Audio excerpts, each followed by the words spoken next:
আজকে 30শে ডিসেম্বর আমাদের ভারতের ছাত্র ফেডারেশনের আজকে প্রতিষ্ঠা দিবস।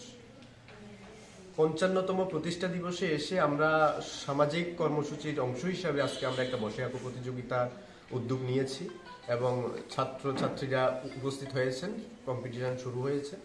মূলত আমরা প্রতিষ্ঠা লগ্ন থেকেই ভারতের ছাত্র ফেডারেশন ছাত্র স্বার্থে বিভিন্ন কর্মসূচি, ছাত্রদের দাবি দেওয়ার জন্য, ছাত্রদের লড়াই সংগ্রামের জন্য, ছাত্রদের অধিকার আদায়ের জন্য সমস্ত বিষয়ে ভারতের ছাত্র ফেডারেশন সবসময় কাজ করার চেষ্টা করেছে, বর্তমানেও করে যাচ্ছে এবং আগামী দিনেও করবে। এই আজকে 55তম প্রতিষ্ঠা দিবসে এসেও আমরা সামাজিক কর্মসূচির অংশ হিসাবে আমরা আজকে বসে আঁকো প্রতিযোগিতা নিয়েছি।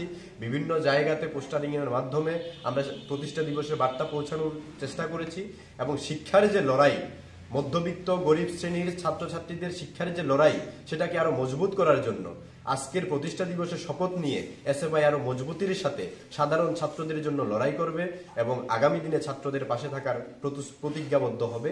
এইটুকুই, এটাই মূলত আমাদের আজকের কর্মসূচি।